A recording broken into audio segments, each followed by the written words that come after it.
नमस्कार विद्यार्थियों, आपका स्वागत है आपके अपने वेदिका क्लासेज के यूट्यूब चैनल में। आज हम लेके आए हैं नीमी के असाइनमेंट का सेकंड पार्ट, जिसके अंदर हम महत्वपूर्ण क्वेश्चनों को सोल्व करेंगे जो आपके आईटीआई फर्स्ट ईयर के एग्जाम के लिए बहुत ही महत्वपूर्ण साबित होंगे, जिसे आप खुद भी देखें और अपने सभी साथियों के साथ शेयर करें। और इसी तरह की वीडियो देखने के लिए चैनल को सब्सक्राइब करें और जो बेल का बटन है उसे ज़रूर दबाएँ। आज का अपना पहला क्वेश्चन इस प्रकार से है कि इस गेज का क्या नाम है। यानी गेज, जैसे अपन ने बहुत प्रकार के गेज पढ़े हैं, डायग्राम भी देखे हैं और अपने समझा भी होगा। तो यानी ये जो गेज होता है इस फिलर टाइप्स का, इसका क्या नाम होगा। जॉब की आंतरिक त्रिज्या जांचने के लिए इसका प्रयोग किया जाता है, या जॉब की बाह्य त्रिज्या या व्यास या ऊंचाई या समानांतर या मशीन की डेटम के समानांतर रखकर इसका प्रयोग किया जाता है। यानी ये जो गेज होएगा, इस गेज का उपयोग जॉब की आंतरिक त्रिज्या को जांचने के लिए किया जाएगा। इस तरीके से ये अपना हो गया इसका पहला क्वेश्चन। दूसरा क्वेश्चन अपना इस प्रकार से, यानी एक फाइल का डायग्राम दे रखा है जिसे अपन रेती कहते हैं। यानी इस रेती का क्या नाम है। तो अपन को पता है फाइल अपन ने बहुत प्रकार की पढ़ी है, सिंगल कट है, डबल कट है, आयताकार है, वर्गाकार है, त्रिभुजाकार है। तो ये जो रेती है ये किस प्रकार से है, तो अपन को इसमें सबसे पहले महत्वपूर्ण डायग्राम को देखना है। तो अपन देख रहे हैं ये जो इसकी फ्लैट कट है, इसके ऊपर ऐसे उभरे हुए से हैं त्रिभुजाकार, यानी डॉट डॉट से उभरे हुए हैं। तो ये होगी अपनी रस्प कट रेती, ऑप्शन नंबर ए। एकल कट में क्या होगा, एक लाइन होती है। दोहरी कट डबल कट यानी डबल लाइनें होती है। वक्राकार, वक्र यानी कर्व यानी गोलाकार के अंदर जो कट होता है वो होगी अपनी वक्राकार रेती। तो डायग्राम के अनुसार ये होगी अपनी ऑप्शन नंबर ए, रास्प कट रेती। देखो क्वेश्चन नंबर 3 अपना दे रखा है कि इस औजार का क्या नाम है। यानी ये एक प्रकार से कैलिपर होगा, अपना पता है। यानी इसमें दो पैर है, इन दोनों पैरों को सबसे पहले देखना है कि इनका मोड़ अंदर की तरफ है या बाहर की तरफ है, बाहर की तरफ है। और इन्हीं जो पैरों का इसका अंदर या बाहर होगा, इसी से अपन को पता चलेगा ये कौन सा कैलिपर है या कौन सा डिवाइडर है। ठीक है, तो अब ये डायग्राम ध्यानपूर्वक देखने के बाद अपन इसके ऑप्शन देखते हैं कुछ इसी प्रकार से है कि ये अपना डिवाइडर है या आंतरिक कैलिपर है या विषम लेग कैलिपर है या बाह्य कैलिपर है। तो ये जो अपना इसका पैर देखे तो पैरों का झुकाव बाहर की तरफ होने की वजह से ये होगा अपना आंतरिक कैलिपर। यानी किसी भी वस्तु की आंतरिक त्रिज्या मापने के लिए इसका प्रयोग किया जाएगा। लकड़ी में ट्विस्टिंग दोष का क्या कारण है। ठीक है विद्यार्थियों, ट्विस्टिंग दोष यानी आपने फॉल्ट पढ़े हैं, फॉल्ट्स के अंदर जो लकड़ी के अंदर जो ट्विस्टिंग दोष होता है वो होगा अपना दोषपूर्ण भंडारण, असमान सिकुड़न, गलत सीजिंग या शाखाओं की वृद्धि में अनियमितता। तो ऑप्शन नंबर बी होगा असमान सिकुड़न। क्योंकि आपको पता है पेड़ से लकड़ी को काटने के बाद उसे पूर्ण रूप से सुखाया जाता है, फिर उसे किसी प्रकार से प्रयोग किया जाएगा। अपन क्या करें, अगर उस सूखी लकड़ी को पूर्ण रूप से न सुखा के फिर पहले उसका प्रयोग कर लें, तो अपन को पता है कि बनाए गए इंस्ट्रूमेंट के समय के साथ क्या होगा, उसके अंदर जो सिकुड़न होती है वो ट्विस्टिंग दोष कहलाती है। क्वेश्चन नंबर 5 अपना इस प्रकार से है कि मोटाई छेनी का क्या प्रयोग होगा। यानी लकड़ी में सामान्य छेद, लकड़ी में आयताकार छेद, लकड़ी को छीलना व फिनिशिंग करना, व लकड़ी में हल्के छेनी का व तेज किनारों की सफाई करना। तो जो मोटाई छेनी होती है, चीजल होती है, उसका प्रयोग लकड़ी में आयताकार छेद करने के लिए किया जाता है। ऑप्शन नंबर बी इसका राइट आंसर होगा। क्वेश्चन नंबर 6 अपना है कि शीट मेटल हेतु तेज मोड़ हेतु किस स्टोक का प्रयोग किया जाएगा। यानी जो शीट मेटल होती है उसके सिरों को या उसके किनारों को तेज मोड़ यानी सीधा मोड़ने के लिए अपन किसका प्रयोग करेंगे। वर्गाकार है, वर्गाकार स्टेक या हेटेज या ब्रोन होल या वेबल एज वर्गाकार। यानी जो एनविल होगी वो एनविल कौन सी होगी, वर्गाकार होगी, हेटेज होगी या ब्लो होल। तो इसमें अपना ऑप्शन नंबर बी राइट होगा। हेटेज प्रकार की जो एनविल या स्टेज होती है उसका प्रयोग किया जाएगा। क्वेश्चन नंबर 7 अपना इस प्रकार से है कि किस प्रकार की ठंडी कोल्ड चीजल यानी ठंडी छेनी का उपयोग किनारों पर पदार्थ का वर्गाकार करने के लिए किया जाएगा। जाली, क्रॉस कट, अर्ध कट या हीरा पॉइंट। यानी पदार्थ के जो किनारे होते हैं उनको वर्गाकार करने के लिए हीरा पॉइंट या डायमंड जो पॉइंट चीजल होती है उसका प्रयोग किया जाता है।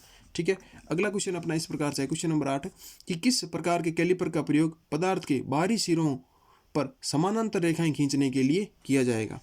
यानी किसी पदार्थ के बाहरी सिरों पर समानांतर रेखाएं खींचनी है, यानी उसके किनारों पर समानांतर रेखा खींचनी है। तो अपन पढ़ेंगे भाई आंतरिक है, जेनी है, बाई कैलिपर है या स्प्रिंग जोड़ है। तो इसके अंदर अपन को पता है भाई जेनी कैलिपर होगा, जिसमें एक पॉइंट तो क्या होता है इसका, जो आपको पता है दो लेग होगी, दो लेग में एक लेग तो इस प्रकार से सीधी होगी और दूसरी लेग में क्या होगा, थोड़ा सा इस प्रकार से इसमें घुमाव होगा ताकि उसके किनारों को स्पर्श करते हुए समानांतर रेखाएं खींचेगी। क्वेश्चन नंबर 9 में एक बिट का जो ड्रिल बिट होता है उसका डायग्राम दे रखा है और पूछा है भी ये कौन सा बिट है। तो सबसे पहले अपन को महत्वपूर्ण देखना है ये बिट कितने प्रकार के होते हैं। इस क्वेश्चन के साथ सारे क्वेश्चन कवर कर लेंगे अपन कि भी बिट कितने प्रकार के होते हैं, उन बिट का आकार के आधार पर कैसा बांटा जाता है, अलग अलग जो भी भाग होते हैं। जैसे ये जो अपन ने पहले देख लिया, फिर इसके ऑप्शन देखते हैं। तो जैसे फ्लैट ड्रिल बिट है, टेम्पर ड्रिल शैंक है, या काउंटर सिंक है, या स्ट्रेट शैंक बिट है। तो ये अपने ऑप्शन नंबर डी इसका राइट आंसर होगा। यानी जो ये डायग्राम दे रखा है इसमें होगा स्ट्रेट शैंक बिट। यानी स्ट्रेट का मतलब क्या हो गया, ये जो पीछे का भाग है इसमें क्या होगा, स्ट्रेट यानी सीधा होएगा फ्लैट में, ठीक है। और टेपर में थोड़ा सा टेपर होएगा, काउंटर में जैसे गोल घूमता हुआ। तो इसमें जो होगा ये अपना होगा स्ट्रेट शैंक बिट, ठीक है। ऑप्शन नंबर डी इसका राइट आंसर होगा।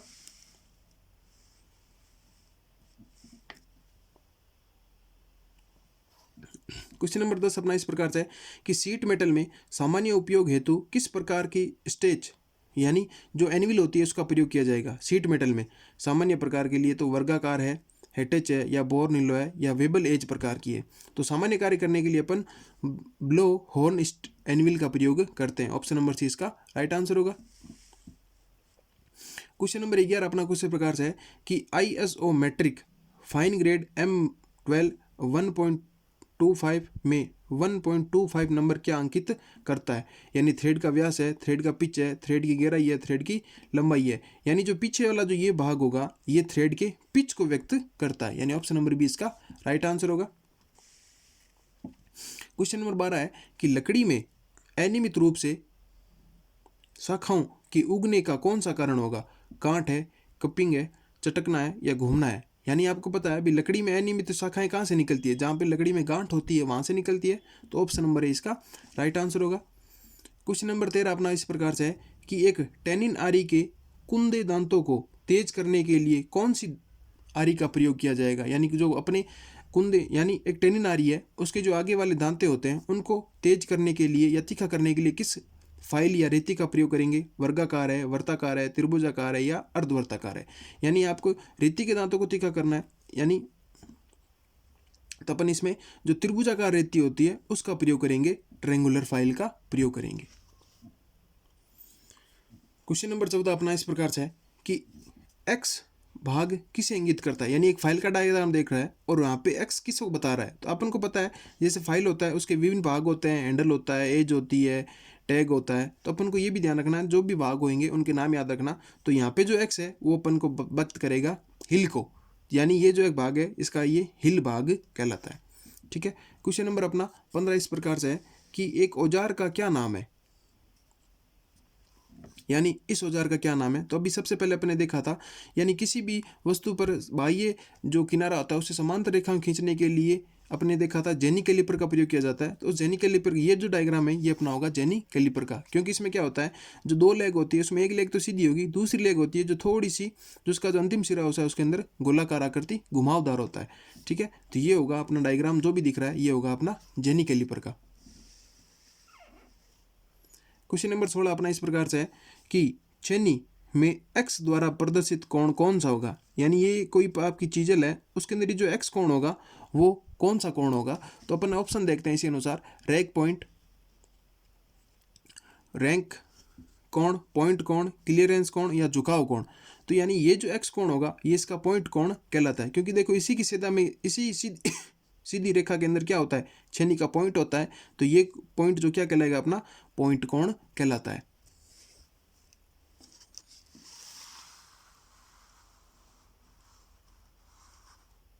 क्वेश्चन नंबर 17 अपना इस प्रकार से है कि फार्मर छेनी का क्या उपयोग है। जो अपनी फार्मर चीजल होती है उसका क्या प्रयोग है। छीलने व जोड़ों को फिनिशिंग करने के लिए, सामान्य छेनीकरण कार्य के लिए, लकड़ी में आयताकार छेद बनाने के लिए, या लकड़ी में हल्की छेनी व तेज किनारों पर सफाई करने के लिए।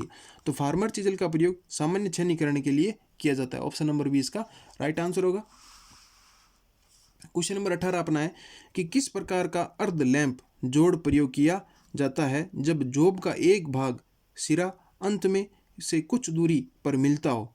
यानी पहले क्वेश्चन यानी किस प्रकार का जो अर्ध लैंप जोड़ होता है, यानी अपने लकड़ी के जो जॉइंट पड़े हैं, स्ट्रेट जॉइंट है, बट जॉइंट है, उसके अंदर देखना है कि कौन से जोड़ का प्रयोग किया जाएगा जब जॉब का एक सिरे के अंत से कुछ दूरी से दूसरा भाग होता।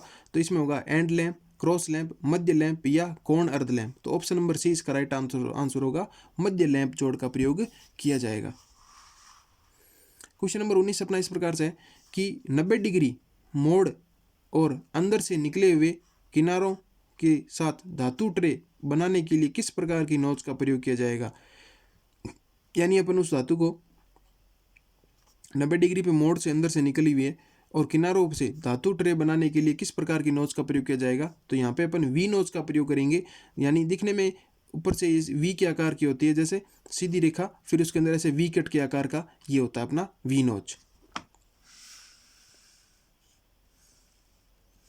क्वेश्चन नंबर 20 अपना इस प्रकार से है कि सीट मेटल में हेम फोल्डिंग का क्या उद्देश्य है। यानी हेम फोल्डिंग अपन को पता है अभी सीट मेटल में एक सीट के साथ दूसरी सीट को जोड़ने के लिए हम हेम विधि या हेम फोल्डिंग का प्रयोग करते हैं। इसमें देखेंगे यानी जो हेम फोल्डिंग होती है वो क्या उद्देश्य है, वर्गाकार डिब्बों बनाने में सहायक है, सीट मेटल को सरलता से मोड़ने में सहायक है, काटने के बाद खुरदरे किनारे बनाने में सहायक है, या सीट की क्षति को बचाने में सहायक है। यानी जो हेम फोल्डिंग होती है उसका मुख्य उद्देश्य ये होता है कि सीट की हानि या क्षति से बचाने के लिए इसका प्रयोग किया जाता है।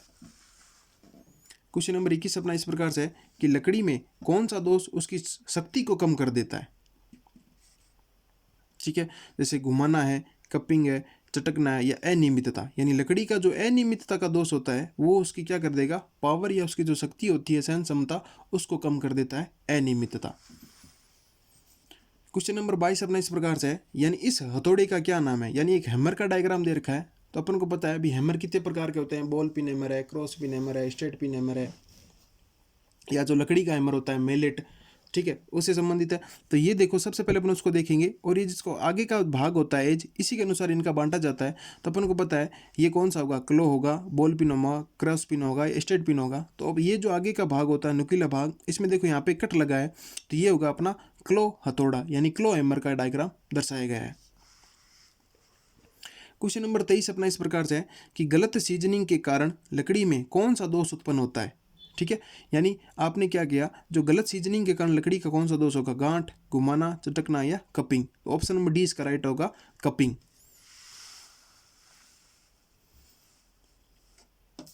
24 नंबर क्वेश्चन अपना इस प्रकार से है कि जस्ती सीट पाइप जोड़ में एक्स के रूप में चिन्हित थ्रेड का क्या नाम है। यानी ये जो थ्रेडिंग होती है आपको पता है इस प्रकार से, उसमें जो एक्स भाग दर्शाया गया है इसका क्या नाम है। तो देखो जूट है, फुल फॉर्म थ्रेड है, तिरछी मेल थ्रेड है, या समानांतर फीमेल थ्रेड है। यानी आपको देखना है कि ये जो सारी थ्रेड है इनका देखो ये एक दूसरे की क्या है, समानांतर चल रही है और क्रॉस कट के अंदर चल रही, तो इसमें होगा समानांतर female thread. Option number D इसका राइट आंसर होगा। क्वेश्चन नंबर 25 अपना इस प्रकार से है कि सीट के सिरों को मोड़ने हेतु किस प्रकार की नोच का प्रयोग किया जाएगा। यानी जो मेटल सीट है, ठीक है, उसके अगर सिरों को अपन मोड़ेंगे तो कौन सी नोच का प्रयोग करेंगे, वी नोच, तिरछी नोच, वक्राकार वगैरह या सीधी नोच। यानी जो एनिवल होता है वो अपन वी नोच का प्रयोग करेंगे, यानी जो वी एनिवल होती है उसका प्रयोग करेंगे अपन। क्वेश्चन नंबर 25 का आंसर। क्वेश्चन नंबर 26 अपना इस प्रकार से है कि क्रॉस कट ठंडी छेनी का क्या उद्देश्य है। यानी जो क्रॉस कट कोल्ड चीजल होती है उसका क्या होगा, कीवेज काटने में, वक्राकार नालियां काटने में, या सामग्री को कोनों पर चकोर करने के लिए, या बड़ी चौड़ी सतह से धातु निकालने के लिए।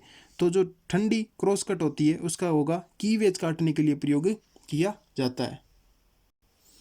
क्वेश्चन नंबर 27 अपना इस प्रकार से है कि 90 डिग्री मोड़ हेतु किस प्रकार का नोच का प्रयोग किया जाएगा। यानी 90 डिग्री मोड़ने के लिए अपन कौन सी नोच का प्रयोग करेंगे, यानी कौन सी एनिवल का, वी नोच का, तिरछी नोच का, या वर्गाकार नोच का, या सीधी नोच का। तो ऑप्शन के अनुसार अपन यानी उसको सीधा मोड़ना है तो जो वर्गाकार या जो एनिवल होती है अपन उसका प्रयोग कर सकते हैं, या अपन वी नोच का करना चाहें तो पहले वी नोच के द्वारा अपन उसका थोड़ा 45 डिग्री पे मोड़ लेंगे, फिर अपन उसको वर्गाकार नोच का प्रयोग करके 90 डिग्री पे मोड़ लेंगे। तो इसमें अपना होगा वर्गाकार नोच का प्रयोग किया जाएगा।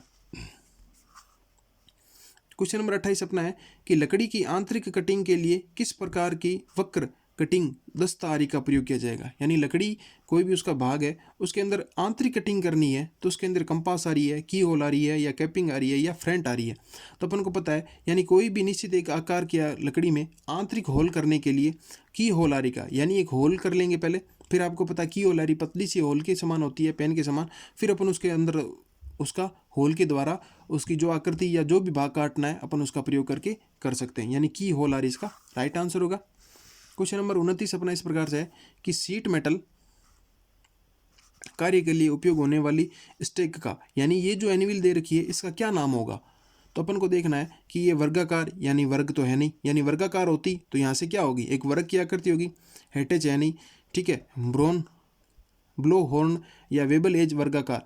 तो ये जो डायग्राम दे रखा है इसमें दोनों ही भाग क्या है, एक तो गोलाकार है और नुकीले भी हैं, तो ये होगी अपनी ब्लो हॉर्न हेटेज, यानी एनिविल होगी, जो होगी सी ऑप्शन इसका राइट आंसर होगा। क्वेश्चन नंबर 30 अपना इस प्रकार से है कि इस औजार का क्या नाम है, यानी ये जो औजार दे रखा है ये कौन सा औजार है।